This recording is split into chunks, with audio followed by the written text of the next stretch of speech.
Незламний народи найсміливішої країни. Пам'ятаєте, як в Росії хвалилися, що захоплять Київ за 48 годин? Натомість Україна дає відсіч ворогу вже 48 днів. Сьогодні варто це згадати, що російське керівництво сподівалось побачити парад окупантів на Хрещатику вже за кілька днів після 24 лютого, після початку вторгнення. А бачить щодня стрункі ряди окупантів, яких наші захисники відправляють у пекло. За 48 годин, які розтягнулися вже на 48 днів, російська армія вийшла на рівень незворотніх втрат вищий, ніж Радянський Союз за 10 років війни в Афганістані. Вищий, ніж Росія за 2 війны в Чечне. Общий список 200-х для России уже очень скоро достигнет отметки в 20 тысяч людей. Буквально на днях, если не уже сегодня вечером. А что потом? 30 тысяч убитых, 40. Сегодня в России в очередной раз прозвучало, что их так называемая спецоперация якобы идет по плану. Но если честно, никто в мире не понимает, как вообще мог появиться такой план. Как мог появиться план, который предусматривает гибель десятков тысяч своих же солдат. Чуть больше, чем за месяц войны. Кто мог утвердить такой план? И какой финальный уровень своих же потерь для этого человека приемлемый? Десятки или все-таки сотни тысяч погибших россиян? Очевидно, что количество убитых мирных украинцев в Москве вообще никого не волнует. Там говорят, что делают все ради людей, ради Донбасса. Но даже во времена Второй мировой войны Донбасс не видел такой именно жестокости за такое короткое время. И от кого? От российских войск. На Донбассе же повторили историю блокады Ленинграда. Зачем? Чтобы об этом сказали люди, которые погибли или чуть не погибли в Ленинграде во время нацистской блокады. Чтобы они сказали про блокаду Маріуполя. Також сьогодні пролунало з Росії, що масові вбивства, скоєні російськими військовими в Бучі, це нібито інсценування. Чомусь не прокоментували ще масові вбивства в Бородянці, в Гостомелі, в Макарові, в містах і селах Чернігівської, Харківської областей. На Донбасі немає у світі стільки інсценувальників, скільки б російській армії є вбивців. Відповідальність за воєнні злочини, вона неминуча. Як приклад, можу навести сьогоднішній результат Служби безпеки України. Дуже символічно, що саме у День космонавтики був затриманий пан Медведчук. Він ховався 48 днів. А ось нарешті вирішив спробувати втекти за межі нашої держави. Що ж, для цього космонавта у поганому сенсі слова не спрацювало знамените «поїхали». Вважаю особливо цинічним з його боку використовувати військовий камуфляж. Намагався так замаскуватись. Ось такий вояка, ось такий патріот. Що ж, якщо Медведчук сам обрав для себе військову форму, він підпадає під правила воєнного часу. Пропоную Російській Федерації обміняти цього вашого хлопця на наших хлопців і наших дівчат, які зараз в російському полоні. Тож важливо, щоб наші правоохоронні органи і військові також розглянули таку можливість. З'являється все більше свідчень та інших офіційних даних слідства про жахливі злочини окупантів у тих районах, куди вони змогли, на жаль, зайти. Про нелюдську жорстокість російських військових по відношенню до жінок, до дітей. Про численні зґвалтування. Не всі серійні гвалтівники доходили до такого ступеня жорстокості, до якого дійшли російські солдати. Безумовно, ми встановимо повну правду про всіх цих нелюдей. Скільки би часу, скільки би зусиль для цього не знадобилось, ми усіх знайдемо. І хай Медведчук вам буде як показовий приклад. Навіть колишній олігарх не врятувався. Що вже говорити про набагато простіших злочинців з російської глибинки. Дістанемо кожного.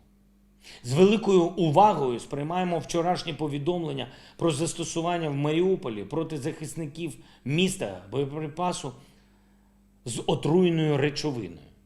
Поки не можна робити 100% висновки про те, що саме це була за речовина, зрозуміло, що у заблокованому місті неможливо провести повне розслідування і повний аналіз. Але, враховуючи неодноразові погрози російських пропагандистів щодо застосування хімічної зброї проти захисників Маріуполя, і враховуючи вже неодноразове застосування російською армією, наприклад, фосфорних боєприпасів в Україні, світ має реагувати вже зараз. Реагувати превентивно, бо після застосування зброї масового ураження будь-яке реагування услід нічого не змінить. І буде виглядати лише як приниження для демократичного світу. Сьогодні у зверненні до парламенту, до народу Литви, а разом з тим і до усіх європейських народів наголосив на тому, що 6-й пакет санкцій Євросоюзу проти Росії обов'язково має включити в себе нафту. Досить множити недостатньо сильні санкційні пакети. Все одно доведеться визнати, що тільки відмова Європи від російських енергоносіїв та повне обмеження російської банківської системи може бути аргументом для російського керівництва, щоб шукати мир. Без цього Москва шукає військове рішення. Говорив також сьогодні з канцлером Австрії Нехамером, який напередодні зустрічався з очільником Росії, обмінялися деталями щодо цієї зустрічі. Багато хто любить зловтішатися з окупантів, тролити їхні провали, рівень підготовки їхніх солдат та сумнівну якість новітньої російської техніки, яка була розроблена за останні 20 років і поступається радянським зразкам. І це правильно, це справедливо, але водночас ми маємо розуміти, що не всі російські танки глохнуть в полі, не всі солдати ворога просто втікають з поля бою, і не всі вони строковики, які не вміють нормально тримати зброю в руках. Це не означає, що ми маємо їх боятись. Це означає, що ми не маємо применшувати заслуг наших бійців, нашої армії. І я вкотре хочу подякувати їм, усім нашим захисникам і захисницям. І я не втомлююсь це робити і хочу, аби ми з вами не втомлювалися говорити їм найголовніше. Ми віримо у вас, ми пишаємось вами, ми захоплюємось вами. Ми пишаємось і усіма нашими людьми, які попри окупацію виходять на вулиці, протестують, виганяють окупантів так, як можуть. Пишаємось усім нашим народом. Саме тому потрібно завжди підкреслювати, якщо наші міста і села окуповані, то це лише тимчасово. І вони обов'язково будуть звільнені. Будуть звільнені нашими героями. Причому не тільки силою зброї, але й силою духу. Такого духу, який майже щоденно демонструють українці і українки. У містах і селах півдня нашої країни. У тих районах, які російські війська тимчасово окупували і які наша армія поки що не звільнила. Що б там не було, потрібно протистояти окупантам.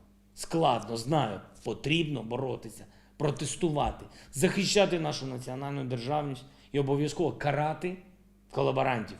Хай роблять ХНР, чи що там вони хочуть.